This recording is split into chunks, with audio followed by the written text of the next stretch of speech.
जय हिंद दोस्तों, mission defence academy के चैनल पर आपका हार्दिक स्वागत। लंबे समय के बाद आज आपको जनरल नॉलेज में कुछ नया लेके आया हूँ और डिफेंस से संबंधित चीज़ें आज आपके क्वेश्चन में हैं। इनको अगर ध्यान से पढ़ोगे, क्योंकि डिफेंस से संबंधित बहुत सारे क्वेश्चन ऐसे हैं जो अक्सर आपके आते रहते हैं और बहुत इंपॉर्टेंट और अच्छी चीज़ें लेके आए हैं। अगर ध्यान से पढ़ोगे तो आपके कॉन्सेप्ट वैसे ही क्लियर हो जाएंगे। तो आज हम शुरुआत करते हैं अंतरिक्ष उपकरण और परमाणु संयंत्र इनके बारे में। चलो शुरू करते हैं दोस्तों। चलिए, भारतीय अंतरिक्ष कार्यक्रम के जनक कौन थे? तो ये हो जाएगा डॉक्टर विक्रम अंबालाल साराभाई, जिसको हम शॉर्ट में डॉक्टर विक्रम साराभाई भी कहते हैं। ये हमारे भारतीय अनुसंधान संस्थान के जनक रहे हैं, क्योंकि अंतरिक्ष के कार्यक्रमों में इनका बहुत बड़ा योगदान रहा, इसीलिए इनको भारतीय अंतरिक्ष कार्यक्रम के जनक के नाम से जाना जाता है। नेक्स्ट, ये डॉक्टर सतीश धवन जो है, ये भी अंतरिक्ष केंद्र में इनका भी बड़ा उल्लेखनीय योगदान रहा है। तो इनका भारतीय अंतरिक्ष अनुसंधान का नाम बदल करके अब डॉक्टर सतीश धवन कर दिया गया है। अगला क्वेश्चन, श्री हरिकोटा रेंज जो कि भारत का उपग्रह छोड़ने का केंद्र है, ये किस राज्य में है? तो श्री हरिकोटा जो भारत का उपग्रह छोड़ने का केंद्र है, किस राज्य में स्थित है? इसका राइट आंसर होगा आंध्र प्रदेश। और आंध्र प्रदेश में भी डिटेल में बाधा द्वीप और उसमें नेल्लोर जिला है। नेल्लोर जिला सीधा सीधा पूछें तो आंध्र प्रदेश आ जाएगा। अगर उसको थोड़ा सा डेप्थ में या घुमा करके पूछने लग गए तो नेल्लोर जिला और यह है बाधा द्वीप, ये इसका राइट आंसर होगा। जितने भी भारत के सैटेलाइट उपग्रह जो लॉन्च किए जाते हैं वो श्री हरिकोटा से ही लॉन्च किए जाते हैं। नेक्स्ट क्वेश्चन, श्री हरिकोटा द्वीप निकट अवस्थित है, यानी श्री हरिकोटा द्वीप किसके निकट स्थित है? तो ये हो जाएगा आपका पुलिकट झील के निकट। पुलिकट झील के निकट श्री हरिकोटा द्वीप अवस्थित है। नेक्स्ट क्वेश्चन, थुम्बा रॉकेट छोड़ने का केंद्र अवस्थित है। थुम्बा ये रॉकेट लॉन्च करने का केंद्र है, जो कहां स्थित है? तो इसका राइट आंसर होगा केरल। और केरल में एक जगह है तिरुअनंतपुरम, ये तिरुअनंतपुरम का एक क्षेत्र है। नेक्स्ट क्वेश्चन, भारतीय उपग्रह श्रृंखला जो दूरसंचार तंत्र के लिए उपयोग में लाई जा रही है, उसे क्या कहेंगे? यानी भारतीय उपग्रह श्रृंखला जो दूरसंचार तंत्र के लिए उपयोग में लाई गई है, उसको किस नाम से जाना जाता है? तो यह है इनसैट। और सबसे पहले इनसैट 1B लॉन्च किया गया था। इनसैट 1A असफल हो गया था और उसके बाद फिर दूसरा परीक्षण किया गया इनसैट 1B, जो सफल रहा। और उससे भी अच्छी बात यह थी कि ये 1982 में छोड़ा गया था। 1982 में इनसैट ए छोड़ा गया, इनसैट A1A छोड़ा गया जो असफल हुआ, और उसके बाद इनसैट B1B छोड़ा गया जो पूरी तरह से सफल हुआ। अंतरिक्ष में अब तक 104 इनसैट या उपग्रह प्रक्षेपित करने का रिकॉर्ड है, यानी भारत के द्वारा अंतरिक्ष में 104 उपग्रह छोड़ने का रिकॉर्ड है। यह बहुत महत्वपूर्ण क्वेश्चन है, इसको थोड़ा सा ध्यान से। नेक्स्ट, भारत ने अपने किस प्रथम उपग्रह द्वारा अंतरिक्ष युग में प्रवेश किया? यानी भारत ने पहली बार अंतरिक्ष में कौन सा उपग्रह भेजा? तो इसका राइट आंसर होगा आर्यभट्ट।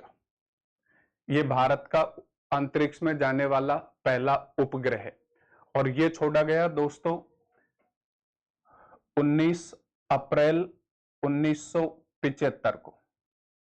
19 अप्रैल 1975 और उसके भास्कर जो है ये इसके बाद छोड़ा गया और भास्कर के छोड़ने की डेट थी 7 जून 1900 और ये था 79। तो ये दो हो गए। एप्पल 1981 में छोड़ा गया, तो एप्पल 1981, आर्यभट्ट 1975 और रोहिणी जो है ये 7 जून 1979 को छोड़ा गया। ठीक है, नेक्स्ट क्वेश्चन, आर्यभट्ट का प्रक्षेपण कब किया गया? आर्यभट्ट कब छोड़ा गया? इसका राइट आंसर होगा 19 अप्रैल, ये अप्रैल है, 19 अप्रैल 1975 को। तो आर्यभट्ट जो भारत में अंतरिक्ष में छोड़ा जाने वाला पहला उपग्रह था और ये कब छोड़ा गया? 19 अप्रैल 1975। ये इसका राइट आंसर होगा।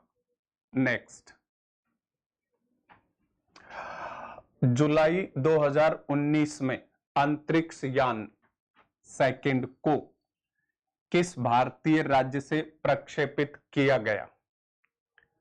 जुलाई 2019 में अंतरिक्ष यान जिसका नाम था चंद्रयान 2, जिसको सोमायान 2 भी कहा जाता है, सोमायान 2, इसको कहां से छोड़ा गया? तो ये आंध्र प्रदेश के श्रीहरिकोटा से, श्रीहरिकोटा।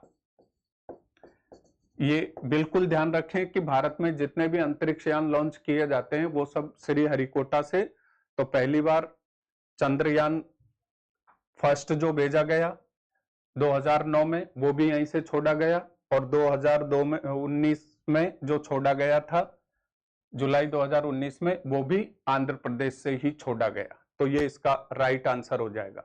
अच्छा, चंद्रयान फर्स्ट जो छोड़ा गया था इसको भी याद रखेंगे, चंद्रयान फर्स्ट, और इसकी डेट है आपकी 22 अक्टूबर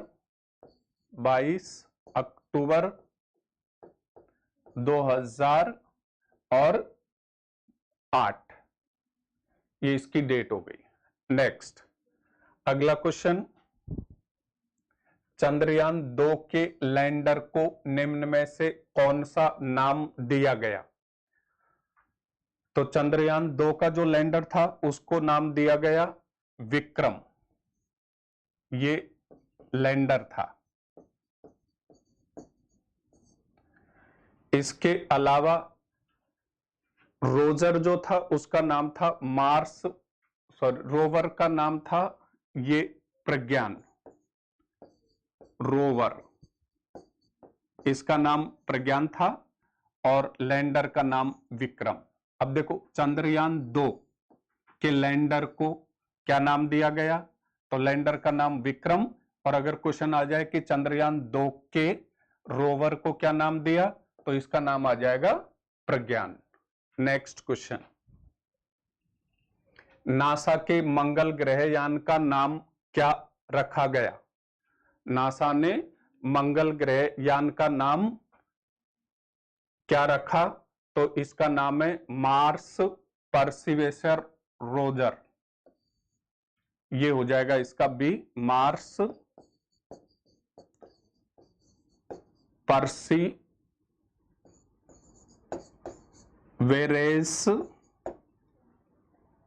रोजर, ये हो जाएगा, ये इसका राइट आंसर है। नासा के ने मंगल ग्रह पर जो यान भेजा गया उसको ये नाम दिया गया, तो ये भी आप याद रखेंगे। अगला क्वेश्चन, मानव निर्मित पहला उपग्रह जो कक्षा में भेजा गया, यानी मानव के द्वारा पहली बार कक्षा में भेजा जाने वाला यान कौन सा था? तो ये स्पुतनिक यान।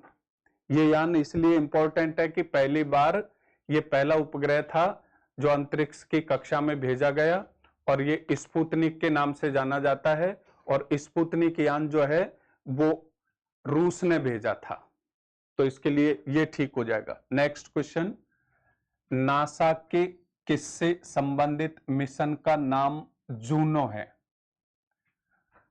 यानी अमेरिकी एजेंसी नासा ने किस मिशन पर या किस ग्रह पर जूनो नाम का एक मिशन के तहत यान भेजा, और वो कौन सा ग्रह था जिस पर जूनो भेजा गया?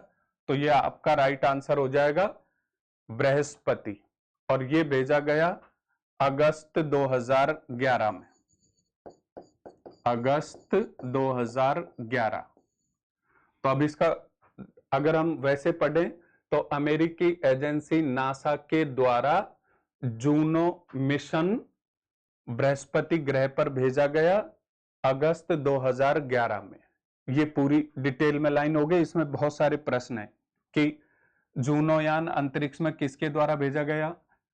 नासा के द्वारा। नासा कहां की एजेंसी है? अमेरिका की एजेंसी है, तो ये राइट आंसर। नेक्स्ट, चंद्रमा पर जाने के लिए दुनिया की पहली प्राइवेट फ्लाइट, यानी चांद पर जाने वाली दुनिया की पहली फ्लाइट, वो भी प्राइवेट, बिजनेस पर्पस से, उसका नाम क्या रखा गया? तो इसका नाम है मून एक्सप्रेस। ये मून एक्सप्रेस जो है ये पहली फ्लाइट है जिसको कॉमर्शियल पर्पज के रूप में काम में लिया जा रहा है, और ये चांद पर ले जाने का, लाने का, यात्रियों का काम करेगी। नेक्स्ट, एटम बम सिद्धांत का आधार क्या होता है? एटम बम सिद्धांत का आधार, तो इसका हो जाएगा नाभिकीय विखंडन। एटम बम या परमाणु बम जो है वो नाभिकीय विखंडन पर आधारित है, यानी विखंडन होता है जब बहुत सारी उनका विखंडन होता है न्यूट्रॉन का, तो उससे बहुत सारी ऊष्मा ऊर्जा निकलती है और इससे एटम बम बनता है। तो इसका ये राइट आंसर हो जाएगा। नेक्स्ट, इंदिरा गांधी आणविक अनुसंधान केंद्र, इंदिरा गांधी आणविक अनुसंधान केंद्र कहां स्थित है? तो सीधा सीधा इसका राइट आंसर होगा तमिलनाडु, और तमिलनाडु में एक जगह है कलपक्कम, कलपक्कम, ये तमिलनाडु में जगह है जिसका इंदिरा गांधी आणविक अनुसंधान केंद्र यहां स्थित है। तो ये इसका राइट आंसर हो जाएगा। अगला क्वेश्चन, नाभिकीय संयंत्रों में ग्रेफाइट का उपयोग किसके रूप में किया जाता है? नाभिकीय संयंत्रों में ग्रेफाइट का उपयोग किसके लिए किया जाता है? तो इसमें चार ऑप्शन हो जाएंगे, ईंधन की तरह, या स्नेहक की तरह, या मंदक की तरह, या उपरोक्त में से कोई नहीं। तो ये हो जाएगा आपका मंदक। ये इंपॉर्टेंट क्वेश्चन है, ये बहुत बार एग्जाम में आता है। नाभिकीय संयंत्रों में मंदक के रूप में किसका इस्तेमाल किया जाता है? अगर क्वेश्चन आ जाता है कि नाभिकीय संयंत्रों में मंदक के रूप में किसका उपयोग किया जाता है, तो ग्रेफाइट का, या ग्रेफाइट का उपयोग नाभिकीय संयंत्रों में किसके रूप में काम में लिया जाता है?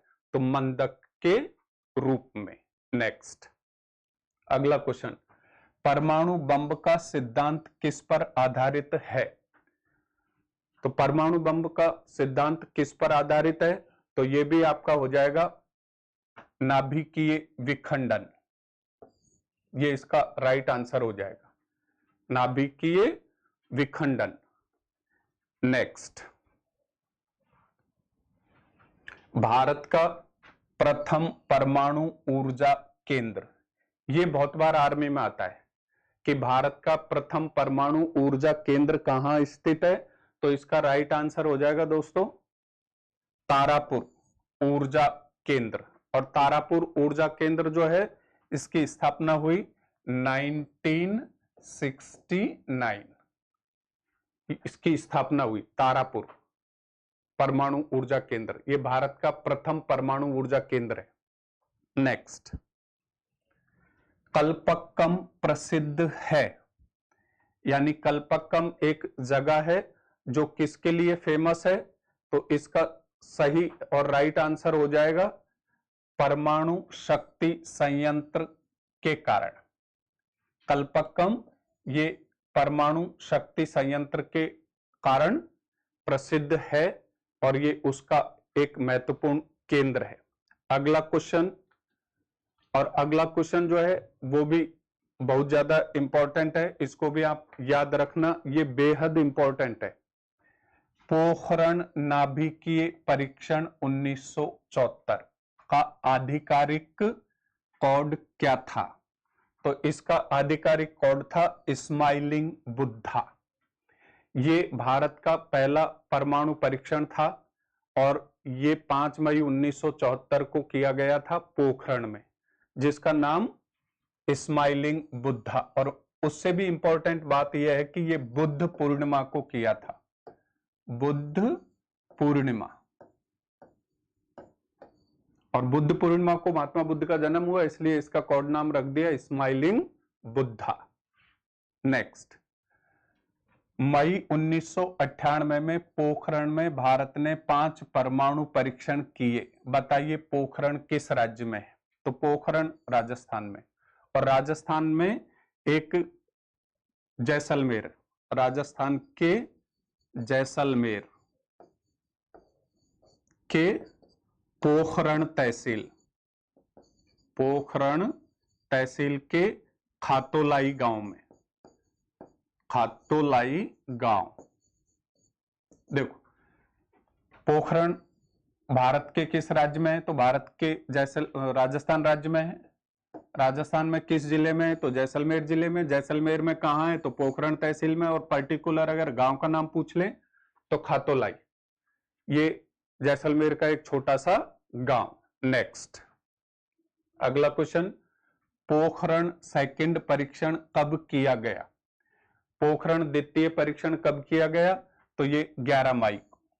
पहला परीक्षण तो कब हुआ, 1974 में, और पोखरण का द्वितीय परीक्षण 11 मई को, और 2 दिन बाद एक और किया गया 13 मई को।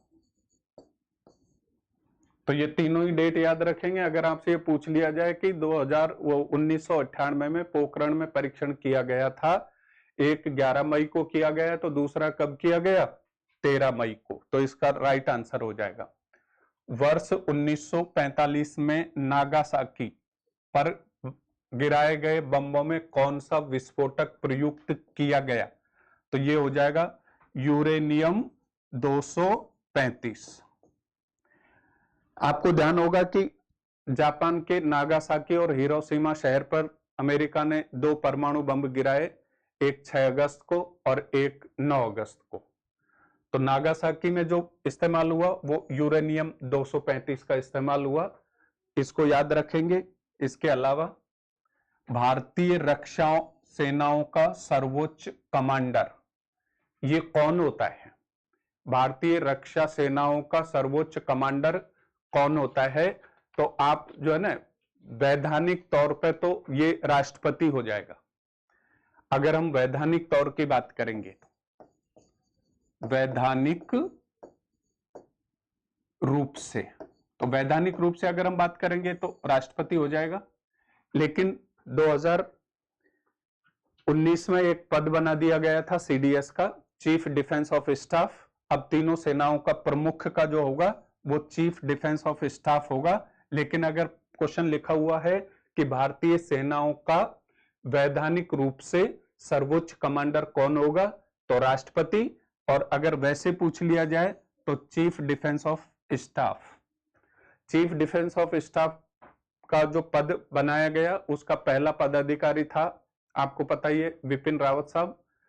उनकी डेथ होने के बाद में कार्यवाहक रूप में ये पद जो है आजकल मनोज मुकुंद नरवणे को सौंप दिया गया है कार्यवाहक रूप में। नेक्स्ट, युद्ध स्थिति के प्रारंभ समाप्ति, यानी युद्ध की घोषणा करने का और युद्ध को समाप्त करने का अधिकार किसे है, तो अगर हम हमारे देश की बात करेंगे तो युद्ध की घोषणा भी करने का और युद्ध को समाप्त करने का जो काम है वो यहां हो जाएगा राष्ट्रपति, और ये राइट आंसर होगा। राष्ट्रपति जो है युद्ध समाप्त करने की और युद्ध प्रारंभ करने की घोषणा कर सकता है।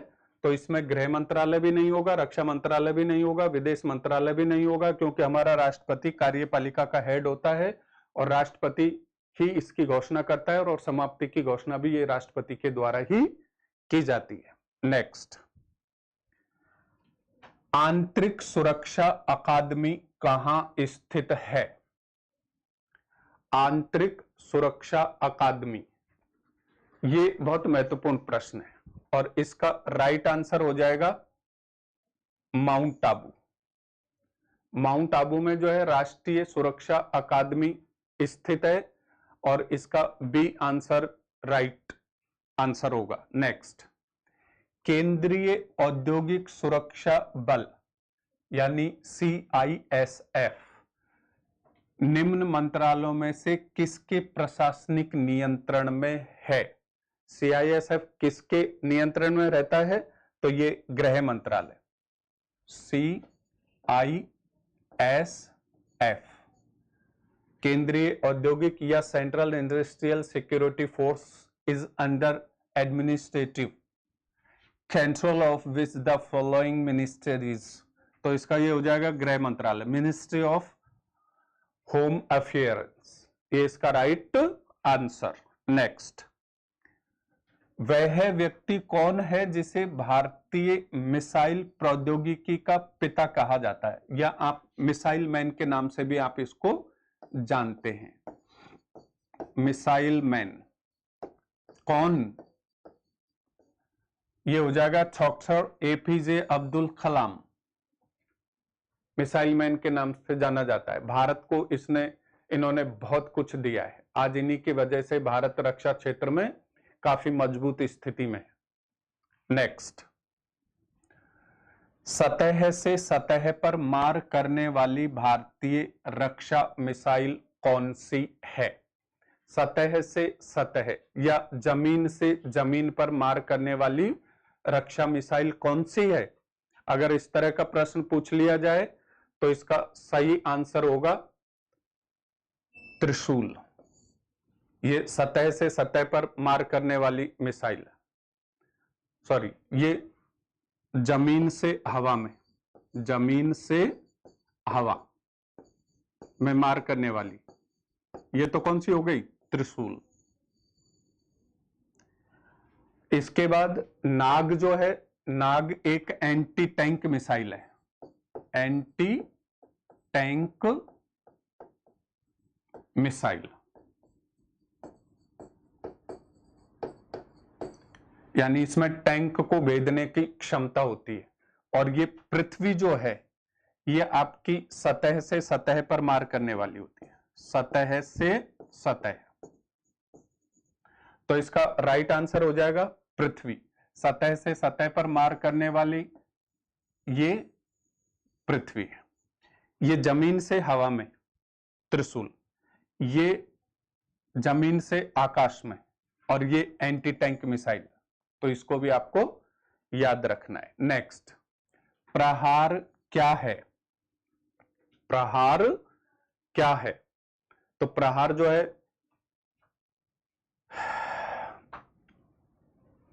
एक युद्ध टैंक सतह से सतह पर मार करने वाला, या एक विमान वाहक पोक, या एक पनडुब्बी। तो ये क्या होगा? ये सामरिक बैलिस्टिक मिसाइल होगी। तो यहां आपका आ जाएगा सतह से सतह पर मार करने वाली मिसाइल। तो इसका ये राइट आंसर हो जाएगा। अगला क्वेश्चन, कौन सा प्रक्षेपण वायु से वायु में प्रक्षेपित है? वायु से वायु में प्रक्षेपित है, तो ये अस्त्र हो जाएगा। वायु से वायु में, तो ये अस्त्र हो जाएगा, ये इसका राइट आंसर हो जाएगा। चलो नेक्स्ट, ब्रह्मोस नामक सुपरसोनिक क्रूज मिसाइल, ब्रह्मोस नामक सुपर सोनिक क्रूज मिसाइल को विकसित करने के लिए किस देश के साथ काम किया जा रहा है? तो ये हो जाएगा आपका रूस। ये वाला ब्रह्मोस नामक सुपरसोनिक क्रूज मिसाइल। अगर आपको क्वेश्चन दे दिया कि भाई ब्रह्मोस क्या है, तो आप लिख सकते हो सुपरसोनिक क्रूज मिसाइल। या अगर आपसे पूछा जाए कि रूस की सहायता से भारत में कौन सी मिसाइल बनाई जा रही है, तो ब्रह्मोस, तो इसमें रूस सही आंसर हो जाएगा, राइट। नेक्स्ट, विश्व के किस देश में भारत फाल्कन रडार सिस्टम प्राप्त करेगा? विश्व के किस देश से भारत फाल्कन रडार सिस्टम प्राप्त करेगा? तो इसमें राइट आंसर हो जाएगा यूएसए, अमेरिका से। ये इसका राइट आंसर हो जाएगा दोस्तों। अगला क्वेश्चन की अगर हम बात करेंगे, तो ये अगला क्वेश्चन है, भारत की टैंक प्रतिरोधक मिसाइल। भारत की टैंक प्रतिरोधक मिसाइल, पिछले क्वेश्चन में हमने इसको आसानी से पढ़ लिया था कि टैंक प्रतिरोधक यानी एंटी टैंक मिसाइल, तो ये हो जाएगी नाग। नेक्स्ट, भारत के द्वारा निर्मित हल्के लड़ाकू विमान। तो भारत के द्वारा निर्मित हल्के लड़ाकू विमान कौन से हैं? इसमें आ जाएगा आपका तेजस। ये हल्के लड़ाकू विमानों के लिए फेमस है। कौन सा? तेजस। ये बहुत महत्वपूर्ण प्रश्न है, और आज के जो प्रश्न हैं ये लगभग 38-39 प्रश्न है, और इतने इंपॉर्टेंट प्रश्न हैं कि ये एग्जाम में आते ही आते हैं। विगत 15 से 20 साल में किसी न किसी एग्जाम में कोई न कोई क्वेश्चन अवश्य आया है, इसीलिए मैंने इतने इंपॉर्टेंट क्वेश्चन लेकर के आज आपको आया हूं, ताकि आप लोगों को इसका लाभ मिल सके। अगला क्वेश्चन, भारत की पहली सशस्त्र परमाणु पनडुब्बी। तो भारत की पहली सशस्त्र यानी हथियारों से लैस पनडुब्बी कौन सी है? तो ये भी बहुत ही इंपॉर्टेंट क्वेश्चन है, और इसका राइट आंसर होगा INS अरिहंत। पहली सशस्त्र परमाणु पनडुब्बी कौन सी? INS अरिहंत।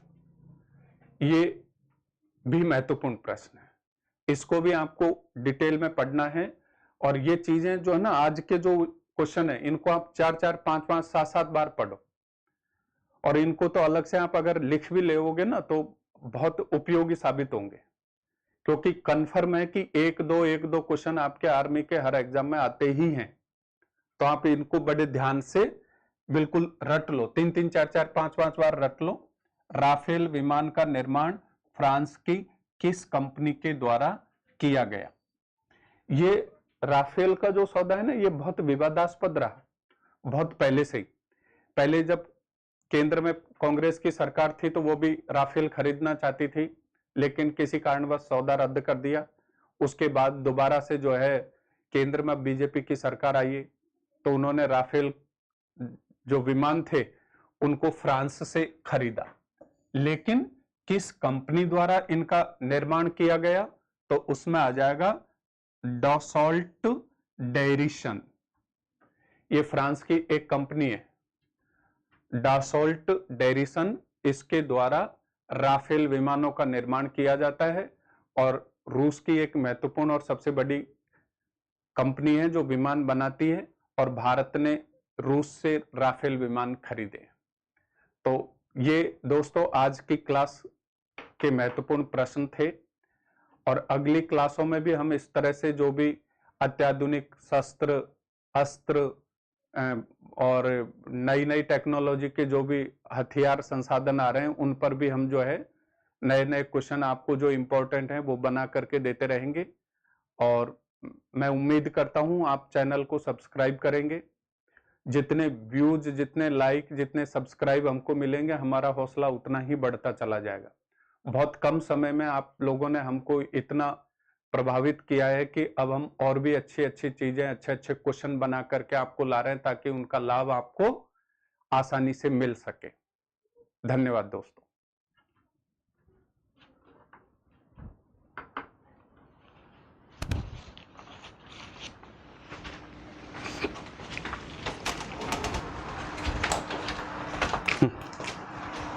कितने मिनट की हुई? 30।